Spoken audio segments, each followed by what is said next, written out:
Shaina NC ने उद्धव ठाकरे पर कटाक्ष करते हुए कहा कि जनता ने सत्ता के लिए अपनी विचारधारा खोने वाले को करारा जवाब दे दिया है। महायुति यहां रहने और राज्य के लोगों के हित में काम करने के लिए है।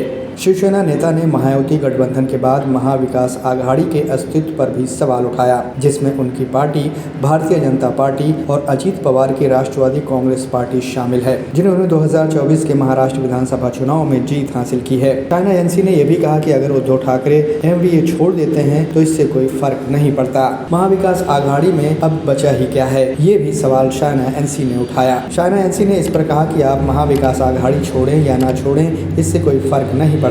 इस सुनामी को समझे और जो जनादेश महायुति को मिला है, अब महायुति उसी के हिसाब से काम करेगी। वो सुशासन पर आधारित है, न कि झूठे बयानों पर। शायना एनसी ने यह भी इच्छा जाहिर की है कि एकनाथ शिंदे महाराष्ट्र के मुख्यमंत्री के रूप में वापस आएं, और उन्होंने ये भी कहा कि उन्हें स्वाभाविक पसंद होना चाहिए। मुख्यमंत्री एकनाथ शिंदे की तारीफ करते हुए शायना एनसी ये भी कहती हैं कि वो बेहतरीन कप्तान रहे हैं, जिन्होंने इस तरह से उन्हें जीत दिलाई है, जिससे ये पता चलता है कि ज़मीनी स्तर पर लोगों, जनता और मतदाताओं ने विभिन्न योजनाओं को उनके द्वारा चलाई गई स्वीकार किया है, जिसमें लाड़की बहन योजना या फिर 2.5 साल में किए गए अविश्वसनीय काम भी शामिल हैं। मुंबई प्रेस डेस्क की रिपोर्ट।